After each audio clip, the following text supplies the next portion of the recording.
Mentally. I think मला mentally cook करता येतं. पण मी सांगते तुला, आता आईने हा इंटरव्ह्यू पाहिला तर आई म्हणेल की मला तू आधी घरी डाळ भात नीट करून दाखव. काही पदार्थ जे मी केलेत, जास्त मी खरं किचनमध्ये जाऊन केलंच नाहीये, पण मला स्वतःमध्ये खूप कॉन्फिडन्स आहे की मला आवडेल करायला, म्हणजे कुक करायला आवडेल, पण जास्त मी केलेलं नाहीये. पण ह्या वर्षी माझ्या विजन बोर्डवरती मी लिहिलं होतं की मला आजीकडून शिकायचंय. वा. जे आजीचे पदार्थ आहेत, म्हणजे आम्ही अणसाफणसाची भाजी बनवतो, ऐकलंस कधी तू? सो माझी आजी बनवते. हो. सो हे स्पेशली सारस्वत ब्राह्मण कुझीनमध्ये अणसाफणसाची भाजी, गोवन इन्फ्लुएन्स खूप आहे आमच्या घरी.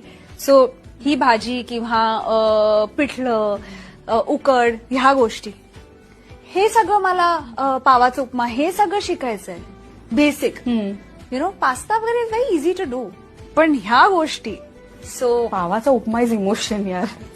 आम्ही ऍक्च्युली पावाचा शिरा म्हणतो, पण मला कोणीतरी सांगितलं की शिरा नाही, उपमा. करा उपमा.